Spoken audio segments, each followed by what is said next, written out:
Hi friends, இந்த கீரையை பார்த்துருப்பீங்க. இதாங்க முசு முசு கீரை. இந்த கீரையை வந்து பார்த்திங்கன்னா முக்கோண ஷேப்பில் இருக்கும். இது சொர சொரப்பாக இருக்கும். இது கொடியில் தாங்க வளரும். இதோட கொடி வேறு எல்லாம் பார்த்திங்கன்னா முசு முசுன்னு முள்ளாட்டம் இருக்குங்க. இதோட பூ வந்து மஞ்சள் கலரில் இருக்குங்க. காய் வந்து சுண்டக்காய் மாதிரி இருக்கும். அதில் வந்து அது பழுத்துருச்சுன்னா சிவப்பு கலரில் மாறிடுங்க. இதோட பயன் பார்க்கலாம். இதோட பயன் வந்து பார்த்திங்கன்னா மெயின் வந்து சளிக்குங்க, வறட்டு இருமல், குழந்தைங்களுக்கான வறட்டு இருமலுங்க. காய்ச்சலே கட்டுக்குள் இருக்கும். காச நோயை வந்து ஸ்டார்டிங்கில் இந்த கீரை சாப்பிட்டுட்டு வந்தாங்கன்னா அது கட்டுக்குள் வச்சுருக்கோங்க. நுரையீரலை சுத்தப்படுத்துங்க. பசி இல்லாதவங்களுக்கு பசியை வந்து நல்லா ஏற்படுத்தி கொடுக்கும். நாக்கு வந்து ருசி கொடுக்கும். அதே மாதிரி அல்சர் இருக்கிறவங்களுக்கெல்லாம் இந்த இதை சாப்பிடலாம் நம்ம. அப்புறமேடு வந்து மூச்சு திணறல் இருக்கிறவங்க தாராளமாக இந்த கீரையை சாப்பிடலாம். அடுத்தது வந்து பார்த்திங்கன்னா இந்த கீரைக்கு வந்து நிறைய வந்து சைனீஸ் ப்ராப்ளம் இருக்காங்க, இந்த மூச்சு திணறல் இருக்கிறவங்களாம் சாப்பிட்டுக்கலாங்க. இதோட பயன் வந்து பார்த்திங்கன்னா நம்மளுக்கு தெரியாமல் இருக்கும். நம்ம தெருவிலேயே வந்து வளர்ந்துருக்கோம். அது வந்து நம்மளுக்கு தெரியாது. கீரைக்காரவங்கக்கிட்ட கேட்டிங்கன்னா கொண்டு வந்து கொடுப்பாங்க. ரெண்டாவது நீங்கள் கீரையை கண்டுபிடிச்சிட்டிங்கன்னா இதான்னு கேட்டால் கூட சொல்லுவாங்க உங்களுக்கு. இந்த கீரையை யாருமே மிஸ் பண்ணாமல் எல்லாமே இந்த சாப்பிடுங்க. இந்த 3 மாதத்துக்கு நல்லா வளரும்.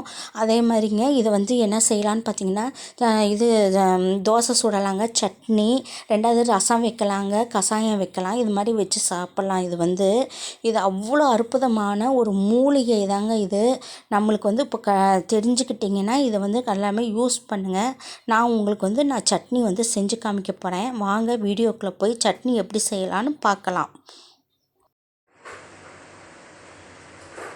ஹாய் ஃப்ரெண்ட்ஸ், இன்றைக்கி வந்து என்ன பார்க்க போகிறோன்னா அந்த முசுக்கையிலேயே துவையல் எப்படி அரைக்கலாம் தாங்க. அதை வந்து எப்படி துவையல் அரைக்கலான்னு பார்க்கலாம். ஹாய் ஃப்ரெண்ட்ஸ், முசுக்கையிலை துவையலுக்கு தேவையான பொருட்கள்: சின்ன வெங்காயம், கடலைப்பருப்பு, உளுந்தம்பருப்பு, சீரகம், மல்லி இலை, புளி, பூண்டு, உப்பு, பெருங்காயத்தூள், தேங்காய்ங்க. இதுதாங்க. இதெல்லாமே போட்டு அதே மாதிரி முசுக்கைக்கீரை, கருவேப்பிலை கொஞ்சம் போட்டுக்கோங்க அதில். இப்போ எப்படி செய்யலான்னு வாங்க பார்க்கலாம். பருப்பு, உளுந்து,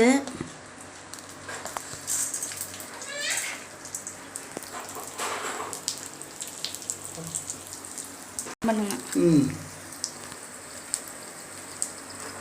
3 வரமிளகா,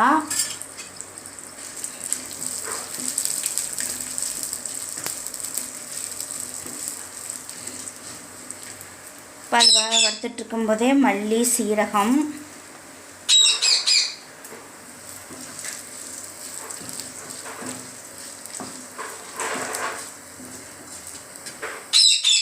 கொஞ்சம் எண்ணெய் பத்தலைன்னா கொஞ்சம் ஊற்றிக்கோங்க.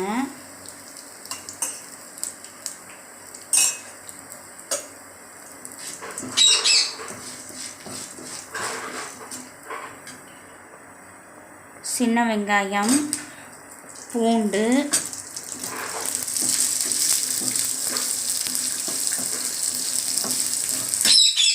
புளி, உப்பு,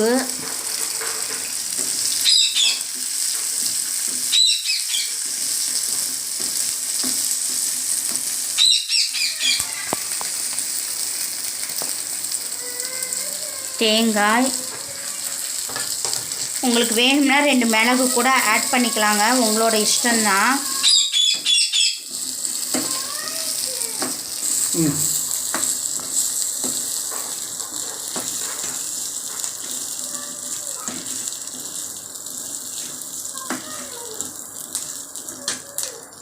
இப்போ கருவேப்பிலையும் முசுக்கி இலையும் கழுவி வச்சுருக்கீங்க, இதோட போட்டுக்கோங்க.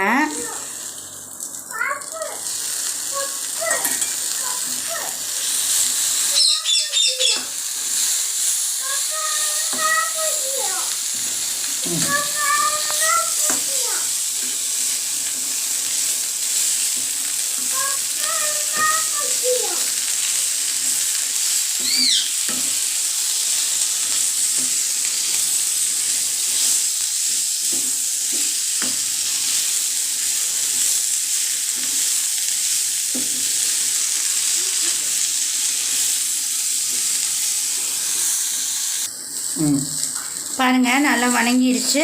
ஆறுனக்கப்புறம் அரைக்க வேண்டியதான். தாளிச்செல்லாம் கூட கொட்ட வேண்டியது இல்லைங்க. பாருங்கள், முசுக்கு துவையல் அரைச்சிட்டேன். செம்ம டேஸ்ட்டாக இருக்குதுங்க துவையல் வந்து. நான் கூட நான் அரைச்சிருக்கேன், அவங்க செஞ்சப்போ சாப்பிட்டேன். இன்றைக்கி எனக்கு சாப்பிட அவ்வளோ சூப்பராக இருக்குது. இதில் இதே மாதிரி உங்களுக்கு கிடைச்சதுன்னா நீங்களும் ட்ரை பண்ணி அடுத்து தோசை எப்படி சுட்டு காமிக்கிறதும் இதில் செஞ்சு காமிப்பேன் உங்களுக்கு. இது சப்பாத்திக்கு தோசைக்கு நீங்கள் செஞ்சு கொடுத்தீங்கன்னா இது இந்த கீரையில் தான் செஞ்சுச்சான்னு உங்களுக்கு கண்டிப்பாக கண்டுபிடிக்கவே முடியாதுங்க. அவ்வளோ டேஸ்ட்டு. கருவேப்பிலை அவ்வளோ போட்டு கூட வாசமே வரல எனக்கு. இந்த வீடியோ வந்து உங்களுக்கு பிடிச்சிருந்ததுன்னா லைக் பண்ணுங்கள், ஷேர் பண்ணுங்கள், கமெண்ட் பண்ணுங்கள், பெல் பட்டன் ஆன் பண்ணுங்கள். அப்போ தான் அடுத்தடுத்த வீடியோஸ் உங்களுக்கு கிடைக்கும். Thank you friends.